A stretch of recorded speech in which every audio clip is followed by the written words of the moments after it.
Y si el mundo sobrevive, los profesores de historia explicarán el siglo XX a través de sus símbolos. Mostrarán a sus alumnos la botella de Coca-Cola, la pelota de fútbol, el televisor, la computadora, la bomba de neutrones. Y para explicar la dignidad, mostrarán el pañuelo blanco de las rondas de Plaza de Mayo.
Señora. Queremos nuestros hijos, que nos digan dónde están, por Romero. Hijo, hoy hace 15 meses. Algunos sectores de la oposición más radicalizada a la dictadura habían denunciado el Mundial de Fútbol como una enorme maniobra de manipulación política y proponían la organización de un boicot internacional. Pero la mayoría de los sectores sociales y políticos de la Argentina no lo veían así. Algunos incluso sostenían que había que separar la política del deporte. Las madres, que comprendían con claridad la maniobra publicitaria de la dictadura, no creían que hubiera fuerza para impedir el evento, pero sí para invertir la lógica. Si el mundial no se podía evitar, ¿podría servir entonces como escenario para lanzar al mundo la denuncia de las desapariciones?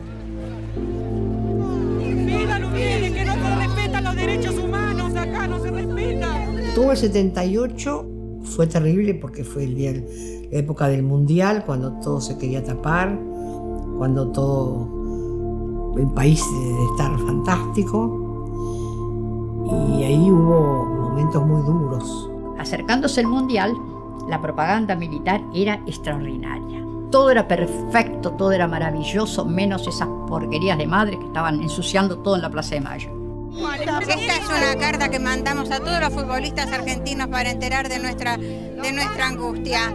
Quisiera que usted pudiera ver con algunos a ver si han sido llegados a sus manos. Nosotros lo mandamos a todos. El Mundial de Fútbol nos parecía un disparate, un gasto excesivo, que el país estaba mal y estuvo peor.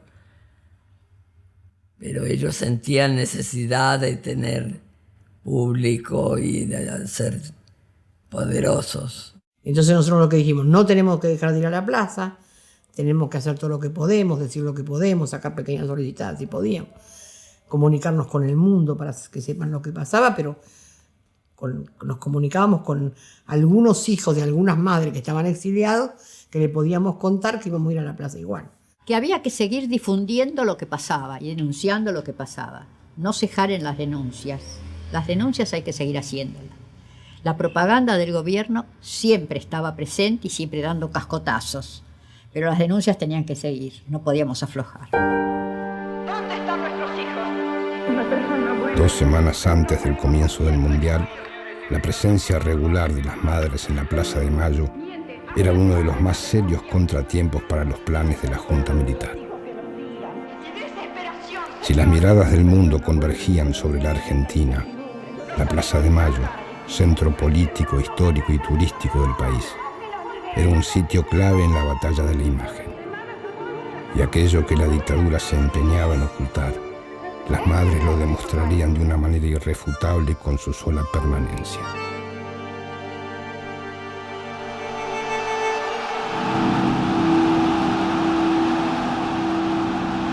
La Copa del Mundo para Argentina fue un compromiso que en su momento adquirió el país y que en estos momentos lo está cumpliendo. pero por sobre todas las cosas es un hecho también político, porque queremos que todos los pueblos del mundo conozcan cómo somos los argentinos. Es un día de júbilo para nuestro país. Por ello, pido a Dios nuestro Señor que este evento sea realmente una contribución para afirmar la paz.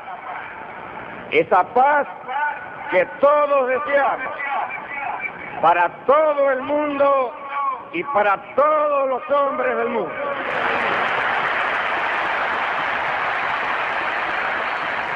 Eran las 3 de la tarde del 1 de junio de 1978 y Buenos Aires se había convertido en el escenario de un espectáculo internacional.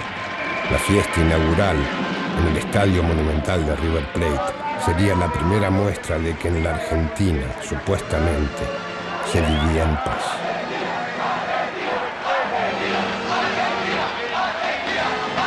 Paradójicamente, era un jueves, y mientras la totalidad de los medios nacionales y la mayor parte de los internacionales difundían el evento, la televisión holandesa se salió del libreto y por las pantallas de ese país se pudo ver la ronda de las madres en la Plaza de Mayo, en directo por televisión y observada por el mundo. En el Mundial de Fútbol, algunos propusieron que fuéramos a la cancha y le dijimos que no. Y fuimos a la plaza. Y la verdad que fue terrible porque nos atacaron, nos dijeron de todo. Pero como se hizo un día que las madres íbamos a la plaza un jueves, los periodistas holandeses, en vez de pasar el inicio del campeonato de fútbol, nos pasaron a las madres. Y eso hizo que nos conociera Holanda y el mundo. Yo pensaba, qué locura la nuestra. Con razón nos dicen que somos locas. ¿Quién piensa que quién va a ver en la plaza hoy? Nosotras solas. Llegó a la plaza lleno de cameraman, lleno de fotógrafos, lleno de productores. Era increíble la cantidad de gente que había. Nos vino el alma al cuerpo. El jueves 1 de julio, estoy casi segura que era 1 de julio, nosotras en la plaza, como siempre, llenas de periodistas extranjeros, pero llenos de periodistas extranjeros. Entonces nos dijeron, hay más periodistas hoy acá que en la cancha de River. Los que están en la cancha de River están con larga vista tratando de ver si pescan algo de la ESMA, porque ya se sabe lo que está pasando en la ESMA. Así que nosotras estuvimos protegidas por la prensa extranjera. Sabíamos que afuera ya se sabía todo lo que estaba pasando. ¿No ve que dice que tenemos un mundial en paz? El gobierno dice que ustedes son mentirosas. ¿Nosotros somos mentirosas? ¿Qué? ¿Estamos mintiendo de que los hijos desaparecieron? A partir de ese momento, las madres se convertirían en una cita obligada para la mayor parte de los periodistas extranjeros. ¿Qué hacer ante esta realidad? La Junta Militar se planteó entonces que, si no podía controlar a la prensa extranjera cuando difundía la imagen de las madres, tendría que controlar que la imagen misma de esas dolientes mujeres no existiera. Que bueno, hicieron cosas tremendas, trataron de llevarnos presas, muchas cosas hicieron para que no volviéramos, pero siempre volvimos.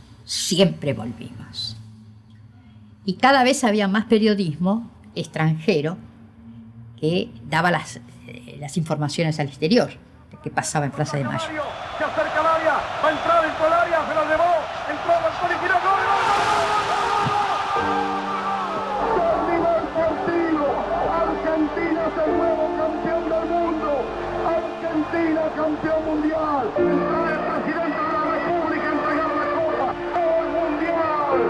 ¡El mejor mundial! Pero ¿qué sucedería con ellas al terminar el mundial? Cuando los ojos y los oídos del mundo ya no se posaran sobre la Argentina. Casi solas y aisladas en el país, las madres tenían razones para temer al león herido. ¿Qué iba a pasar cuando la prensa internacional y los turistas retornaran a sus países de origen y ellas, el jueves 29, tuvieran que volver a la plaza? La dictadura creyó que iba a ser una gran campaña y que iba a tapar todo con eso. Pero viste que no hay crimen perfecto. No hay crimen perfecto. Ellos ni siquiera pensado por nosotros, porque nosotros no le propusimos a los medios que vinieran a la plaza. Ellos decidieron. Y eso fue lo que nos catapultó al mundo. El mundo sabía de nuestro problema.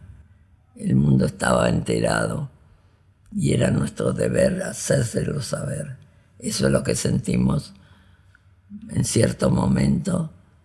Y porque también nos aconsejaban de salir al exterior a dar a conocer la situación.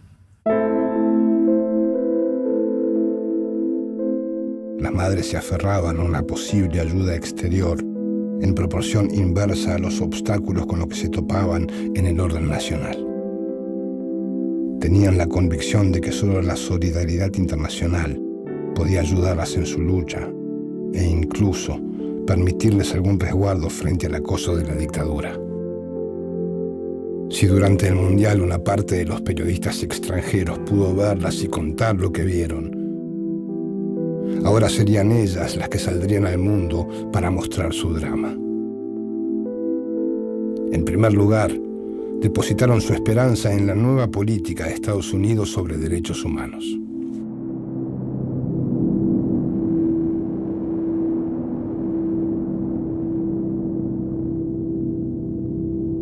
And now demanding their place in the sun, not just for the benefit of their own physical condition, but for basic human rights. El 20 de enero de 1977 había asumido la presidencia de los Estados Unidos James Earl Carter, quien en busca de ganar posiciones en el marco de la Guerra Fría contra la Unión Soviética y el bloque comunista, levantó la bandera de los derechos humanos. En el 78 hicimos el primer viaje a recorrer el mundo. Fuimos a Estados Unidos y a Italia. Y contarle al mundo lo que pasaba no era fácil, más en dos países como eso. El primer viaje de las madres fue a fines del 78. Octubre, noviembre del 78. Fue a Estados Unidos. Queríamos ir a la OEA a llevar la denuncia. Y fuimos 3 madres. Elida Galetti, Eve de Bonafini y yo. Salían mucho las personas más que no eran como yo era muy tímida y yo me costó salir. Salía Georgie Applebaum, salía Eve, salía María del Rosario, salía María Adela, Elida Galetti posiblemente. Las más conocidas, las que más cabecillas. Después de resolver los problemas económicos para la concreción del viaje, y a pesar de las probables represalias al regreso, las madres llegaron a Washington el 25 de octubre de 1978 y permanecieron allí hasta el 2 de noviembre. Y decidimos, Elida Galetti, Chela Mignone, que ya estaba en Estados Unidos, Marian Rosario y yo. Y cuando llegamos, Elida Galetti se había ido para Italia porque el marido era, en la embajada de Italia, era abogado, y fuimos María del Rosario y yo, y Chela nos esperaba allá. Pero en vez de esperarnos Chela en el aeropuerto, nos manda una persona, y era un periodista argentino. Así que fuimos a parar a la casa de él. Pero ni bien llegamos, dijo, ¿a dónde quieren ir? Y nosotros queremos ir al Departamento de Estado, porque, viste, con la inconsciencia que nos caracterizaba. Y fuimos y nos recibieron unos hijos de puta que lo primero que nos preguntaron era con qué plata habíamos viajado. Y uno había sacado un préstamo caja de ahorro, cada una viajó como pudo. Y entonces me había traído la comida del avión y les dije, miren, con qué poca plata viajamos que nos trajimos la comida del avión y se la tiré arriba del escritorio. Digo, usted piense que no sabíamos si íbamos a comer hoy. Y nos trajimos esto del avión, así con eso viajamos. Durante la mañana del jueves 26 de octubre, las madres estuvieron en las oficinas de la Comisión Interamericana de Derechos Humanos, donde fueron recibidas por una de sus máximas autoridades, el secretario ejecutivo del organismo, doctor Edmundo Vargas Carreño. Los temas centrales fueron la posibilidad de que la comisión hiciera efectiva su llegada a la Argentina. Estuvimos en Washington, en Naciones Unidas, en el Departamento de Estado, en instituciones de derechos humanos, y nos atendieron muy bien. Pero bueno, las expectativas eran, para unas eran muchas, para otras no eran nada, porque se sabía que Estados Unidos mucho no colaboraba en esto, pero bueno, eran crímenes tan aberrantes los de los militares que teníamos esperanza de que la OEA hiciera algo, pero nos dimos cuenta que la OEA las denuncias son números y quedan todas en números. Y vos ahí te das cuenta que todo es lobby, que todo es... y que mucha gente que va de organismos también se convierte en el mismo ser que el otro, ¿viste? En vez de ir a enfrentarlos, se sacan fotos y vos te querés matar. Después nos atendió Pastor, que era el secretario del presidente en ese momento, y nos dijo que dejáramos los nombres de los hijos. Y María del Rosario y yo le dijimos, no, acá no vinimos para dejar los nombres de los hijos. Acá venimos a pelear por todo. Bueno, de allí nos dijeron, ¿por qué no se van a ver al Papa? Acaba de asumir Juan Pablo II. En octubre del 78 él asumió. Bueno, nos sacaron los pasajes y nos fuimos a Roma.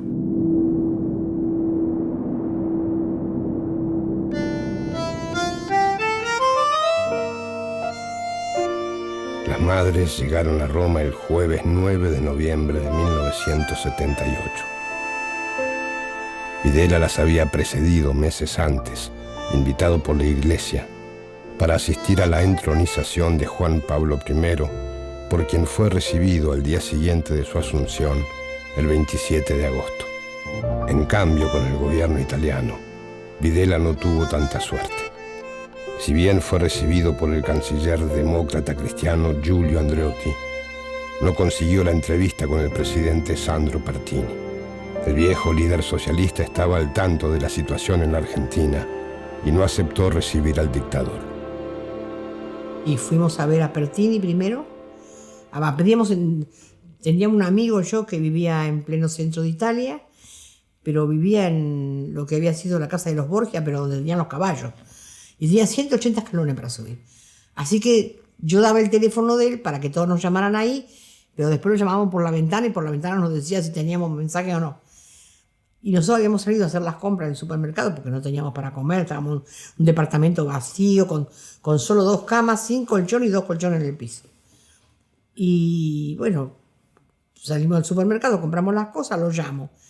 Y me dice, la llamó Pertini, dice que vayan al Quirinal que las espera el presidente. Y tienen que ir ya, madre, que es la hora. Y yo estaba con la bolsa de supermercado, con un tapado así nomás, con ropa abajo, más o menos. Pero decíamos, ¿qué? Digo, vamos. Nos fuimos al Quirinal.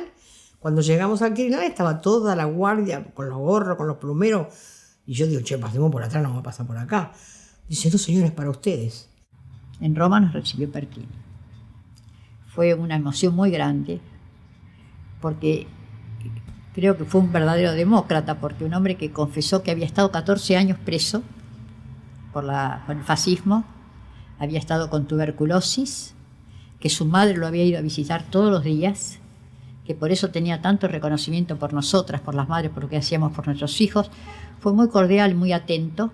Pertini nos atendió, nos abrazó, nos besó, dijo, madre, qué valientes que son. Y ahí mismo mandó el repudio para Videla, estando nosotros presentes ahí.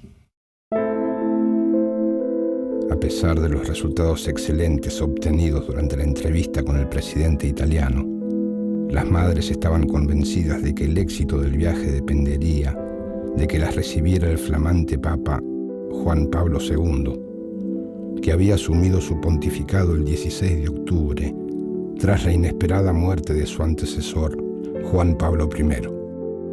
Pero ellas ignoraban lo más importante, que la jerarquía eclesiástica no estaba dispuesta bajo ninguna circunstancia a recibirlas.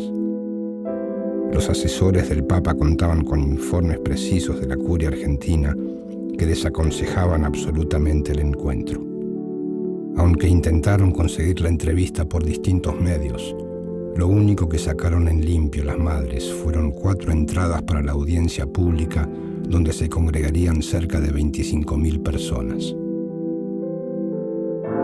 En ese marco, a la vez majestuoso e inútil para sus fines, las madres no lograron ni siquiera hacerse ver por el sumo pontífice. Y en Roma conseguimos una entrevista con Monseñor Pironio, muy atento, muy cordial. Él nos mostró una fotografía grande que tenía sobre la pared de Mar del Plata y dijo: a mí me sacaron de la Argentina porque me dijeron que soy un obispo montonero. Así que comprendo todo lo que habrán pasado. Bueno, muy solidario, muy emotiva la entrevista, pero ningún resultado. Y cuando fuimos a ver al Papa nos atendió Pironio. El cardenal Pironio, que viste. Dice: madres, vamos a rezar el Ángelus. Yo que no quería rezar, yo tenía una bronca negra, pero nos hizo arrodillar al rezar el Ángelus. Con eso nos conformó.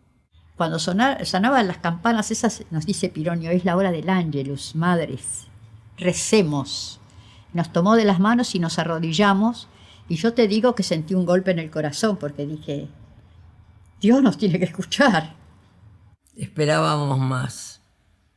Esperábamos mayor comprensión, un pedido más fuerte a nuestro gobierno.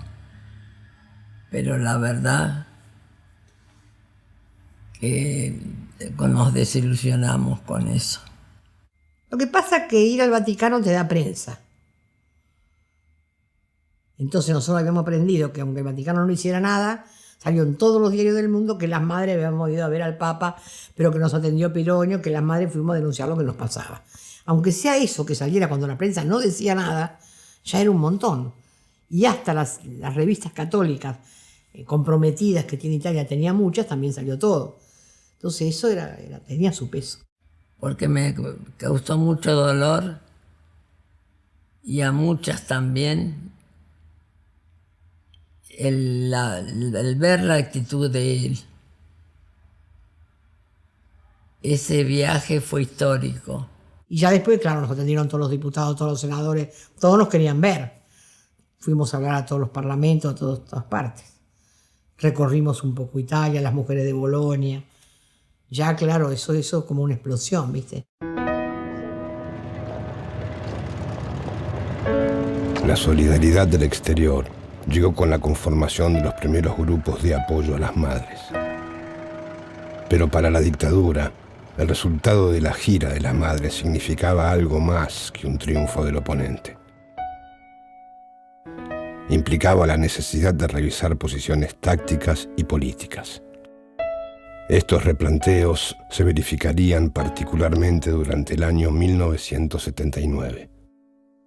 La reformulación de su política implicaría cambios significativos, tanto en el discurso oficial, que ya no podía limitarse a negar su responsabilidad sobre las desapariciones, como en sus prácticas represivas, que incluirían el objetivo de desalojar definitivamente a las madres de la Plaza de Mayo.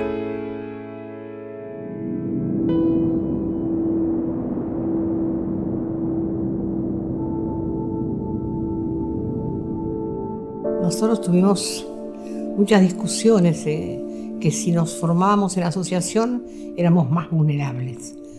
Pero si no nos formábamos y nos llevaban a todas y nos ponían presas, todo lo que habíamos hecho quedaba en la nada, nadie se iba a enterar. No iba a quedar nada escrito, aunque sea eso, que estas mujeres habían hecho esto. Veníamos siempre con la idea de formarnos, ¿eh? Lo que pasa es que no conseguíamos tener 20 madres dispuestas a poner la cabeza.